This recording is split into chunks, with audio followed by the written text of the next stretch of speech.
અંકલેશ્વરમાં એસઓજીની મોટી કાર્યવાહી, ગાંજાના જથ્થા સાથે એક આરોપી ઝડપાયો। અંકલેશ્વરમાં નશાના કારોબાર સામે ભરૂચ એસઓજી પોલીસે મોટી કાર્યવાહી કરી છે। અંકલેશ્વરના બાટવાડ વિસ્તારમાં રહેણાંક મકાનમાં દરોડો પાડી પોલીસે ગાંજાનો જથ્થો ઝડપી પાડ્યો છે। પોલીસે એક આરોપીની ધરપકડ કરીને જ્યારે ગાંજો પહોંચાડનાર ઓડિશાના અજાણ્યા શખ્સની શોધખોળ હાથ ધરવામાં આવી છે। ભરૂચ એસઓજી પોલીસને મળેલી બાતમીના આધારે અંકલેશ્વરના બાટવાડ વિસ્તારમાં દાટા ટેકરી પાસે ગોયા બજાર રોડ પર આવેલા રહેણાંક મકાનમાં દરોડો પાડવામાં આવ્યો હતો। પોલીસની તપાસ દરમિયાન મકાનના બેડરૂમમાંથી 1 કિલો 215 કિલોગ્રામ ગાંજો, જેની કિંમત અંદાજિત 60,750 રૂપિયા હોવાનું સામે આવ્યું છે।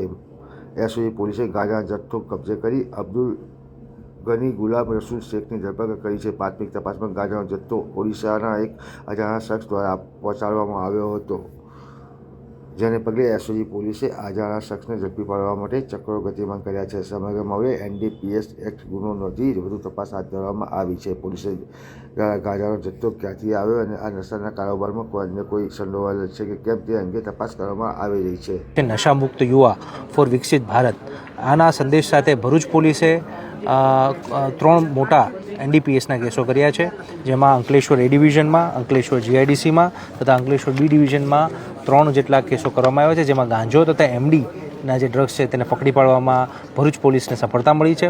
જેમાં એક રીતે જોઈએ તો એક કેસમાં જે છે એમાં 2,66,000નો મુદ્દામાલ મળી આવ્યો છે, બીજામાં 93,000 જેટલો મુદ્દામાલ મળી આવ્યો છે અને ત્રીજા કિસ્સામાં જે છે એ 60,000 જેટલો મુદ્દામાલ પકડી પાડવામાં આવ્યો છે અને તેમાં કાયદેસરની કાર્યવાહી કરી, ગુના દાખલ કરી, આરોપીને અટક કરી અને કાયદેસરની કાર્યવાહી કરવા માટેની કડક કાર્યવાહી કરવામાં આવી છે।